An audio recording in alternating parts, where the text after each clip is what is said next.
It's 8:30. Good morning, I'm Ian Crouch with Hunter News. Two Hunter MPs are waiting to hear their fate as they face expulsion from the Liberal Party in the wake of revelations from the ICAC inquiry into banned developer donations.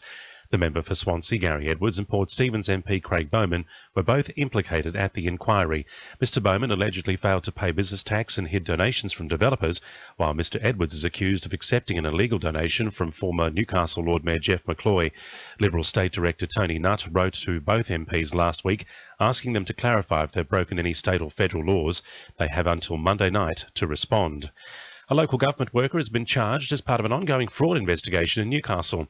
It's alleged the 53-year-old Adamstown woman used dodgy invoices to claim work-related expenses from her employer.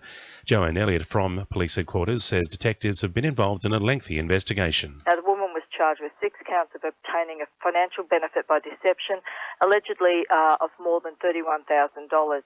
Police are alleging these offences occurred between January 2011 and May 2014. Now, the woman's due to appear in Newcastle Low Court on the 15th of January and inquiries are continuing. The Environment Protection Authority has fined a Thornton man for dumping bricks and concrete on his property near a stream. He'd been ordered to clean up 2 locations on the property but failed to comply, resulting in a $750 fine last month.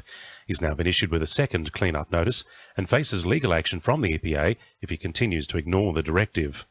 A rally in Newcastle today will give residents a chance to show their support for the ABC, which is facing a funding cut of $50 million. The rally will take place in Civic Park at 12:30, with rallies taking place across the country to support the national broadcaster. Wallsend MP Sonia Hornery says the Hunter will feel the effects of the cuts, and she's urging the community to unite on the issue. The local economy will be hurt by job losses in the ABC.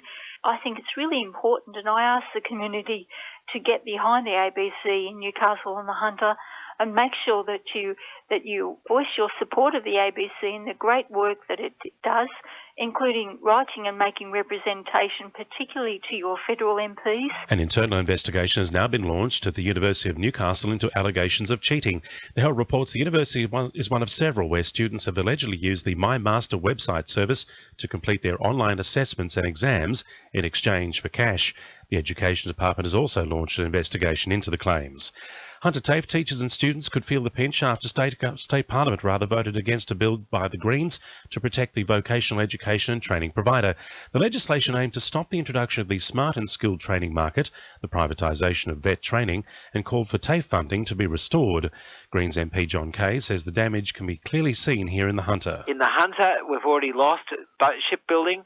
We're losing manufacturing, we're losing second chance education for people to go back and get an HSC. This is taking away the economic future of the Hunter in order to cut the budget and privatise TAFE. Now with sport, Belinda Delaceres. The Newcastle Jets will be striving to put their best foot forward against the Wanderers this Saturday after pulling out all the stops in yesterday's intra-club training battle. In changes from the Raw loss, Ben Kantarovski has been brought forward in possession, while Marcos Flores combined with Joel Griffiths and wide men David Carney and Geronimo Newman at number 10. Taylor Regan sat out the session with a migraine while Sam Gallagher was also rested. However, a full selection is set to be available by game day. Black Hills' Isaac Heaney is celebrating after being rated one of the AFL's best new prospects for 2015. It's as he prepares to become the Sydney Swans' first pick for the number 18 jersey ahead of next Thursday's competition draft. Heaney is due to start training with the side on Monday. And Knights young gun Sione Matautia is sweating on the results of scans on suspected broken ribs he suffered in the Kangaroos' 22-18 loss to New Zealand in the Four Nations decider. That's sport. I'm Belinda Delaceres. To NURFM News Time 26 to 9.